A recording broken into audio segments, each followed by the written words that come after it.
Welcome to this 20-minute mentor beyond the discussion board. How can I engage online students? I'm Stephanie Delaney. Most people use discussion boards to engage students in online classes. And in this 20-minute mentor, I'm going to help you think beyond the discussion board to different ways that you can engage students using your learning management system and other tools. But before we move beyond the discussion board, let's look at why the discussion board can be a challenge. It's hard to make them engaging. The asynchronous nature of discussion boards can make it challenging for students to stay engaged. They want to get in, make a comment, and hear right back, and that doesn't always happen. Discussion forums can be visually confusing, both in the threaded and non-threaded mode. It can be hard for students to follow a conversation. It's also hard to recreate the classroom dynamic. Most of us, especially as we're first moving from the face-to-face classroom to the online classroom, fall into the trap of trying to recreate our face-to-face classroom in the online space. That's not the best thing to do. And with online discussions, it can be super difficult. You lose the spontaneity of that face-to-face engagement. And for some face-to-face faculty, that's a game stopper for them. When they can't figure out how to create that, they just decide that online learning isn't worth engaging in. But I think you'll find that these methods will help create an engaging and delightful classroom. Another challenge is poor student responses.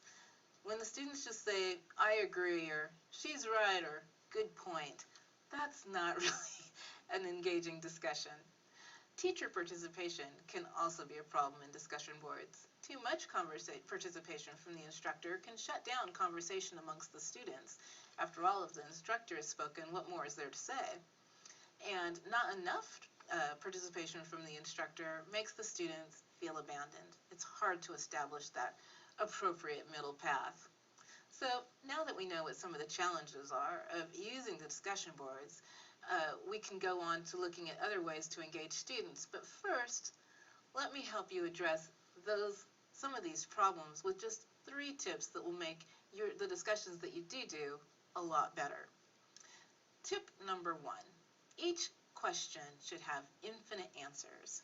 If you post a discussion board question that only has 1 answer or just a couple of answers, that's actually an assignment, not a discussion. The students need to be able to go back and forth. The students need to be able to come up with an answer that's unique to them. If they can't each craft their own unique answer, that really is probably not in the discussion area. There's course topics where getting deeper in the material is not going to work. You're not going to be able to delve deeply into it. Maybe you're in math or science where it's just sort of straightforward, there is only 1 answer. But in those cases, your discussion topic could encourage sharing observations about what the students learned or how they learned it, or struggles with the week's work. You want to make the credit reflect the value for the assignment. You want to make sure that if you offer a discussion that's only 2% of their grade, that you're really only expecting 2% of their effort. But if you're expecting 50% effort, that you're giving a 50% grade. Try borrowing from your peers and seeing what they've done around how they're grading their online discussions, and making sure that you have the credit reflect the value and that you share your thinking about that with your student. You also want to be deliberate about what aspects of the discussion that you're grading and clarify that in the rubric. When students know that, they tend to do a lot better posts. So the use of a rubric in grading for discussions makes it easier to grade for you and creates higher quality posts from the students. Finally, there should be multiple due dates for your assignment posts. I suggest having at least 2 due dates during your assignment period. Make sure that the due dates are on a day of the week when you're actually happy to answer student questions. I know faculty who tend to have 1 due date and it's on Sunday night, and then the last minute students who like to post on Saturday and Sunday are asking questions and being confused on Saturday and Sunday during a time when you'd probably rather not be answering student questions. I like to have my due dates during the middle of the week, so if the last minute students have questions, it's at a time that I prefer to answer. I also like to have students do 3 different posts on 3 separate days. So if they do that, they're posting at least 4 times during the week. They've got their initial post, they've got replies to peers, they're posting on 3 separate days. This really engages the students, has them regularly on the discussion board. It discourages that waiting until the last minute and all of the posts being made by 20 people in the last 15 minutes of the assignment period. This creates a lot more vibrant conversation, and it also supports those students who like to post at the beginning and then are all sad because nobody's read their post or replied until after they're ready to be done. So, those are some strategies for making your discussion boards more lively and interesting and engaging. So let's move on and talk about different types of assignments that you can have to engage students. I want to encourage you to be deliberate in your selection of additional assignments. And as you're thinking about them, I'd like you to think about ideas around universal design for learning. And these ideas that I'm presenting here I got from the CAST website on Universal Design for Learning.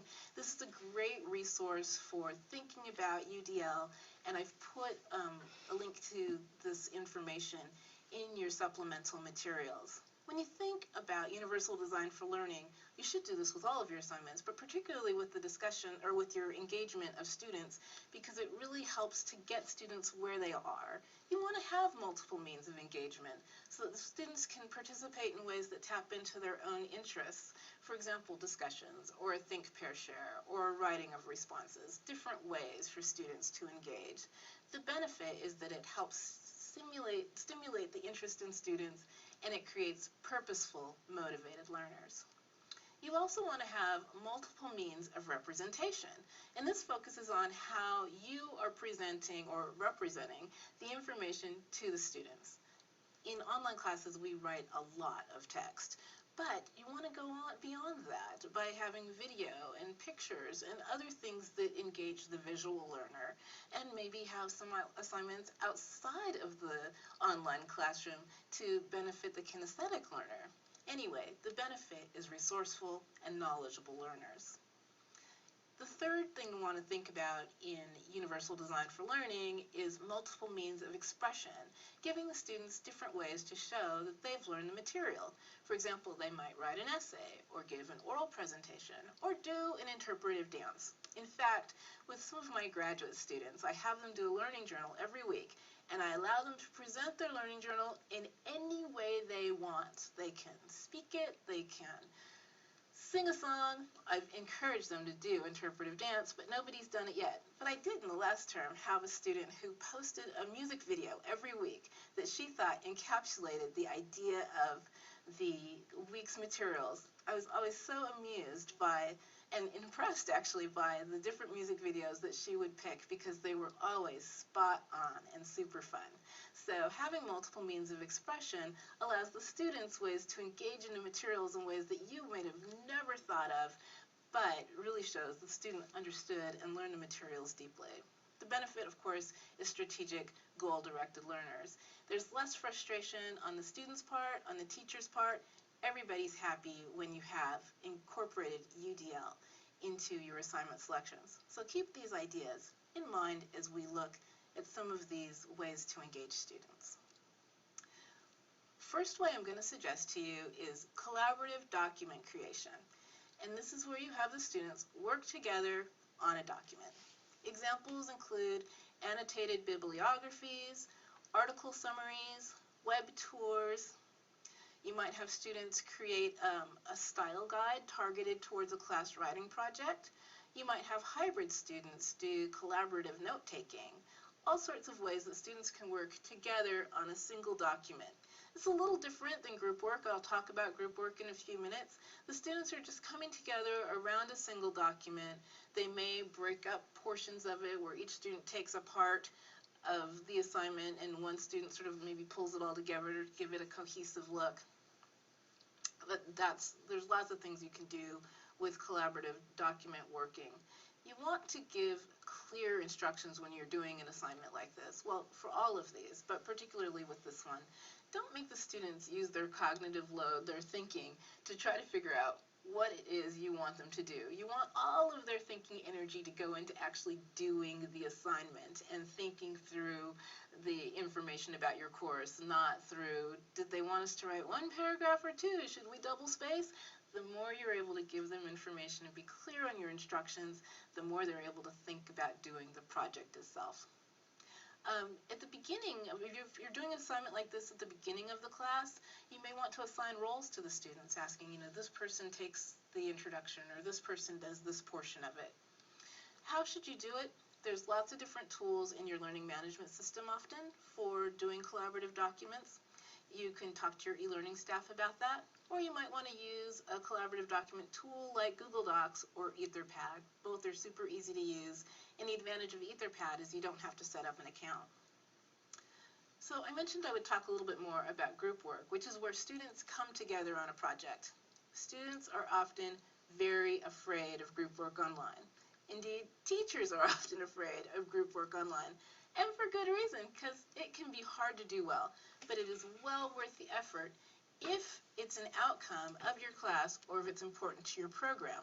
If it's neither of these, I would generally recommend avoiding group work for an online class, because really it does take a lot of energy on everybody's part, and that investment is only worth it if it aligns with your course and your program outcomes. But assuming that that's the case, here are some ideas around doing group activities in an online class to engage students. You might have them do a research project together. You might have lab students create a procedure checklist together. You might have language learners create a second language summary of an article or news event. These are all ideas that students can work together in groups. Now, you need to have a lot more structure in an online group project than you do in face-to-face group projects, because the students are sitting around together, they can see when people are confused, they can bounce ideas off of each other, etc. And if you understand how challenging group work can be in the face-to-face classroom, you know it's got to be more structured online. And we were just speaking in the collaborative documents about the importance of clear instructions and clear expectations. Again, even more important here in the group work. Definitely assign roles. Consider two-way grading.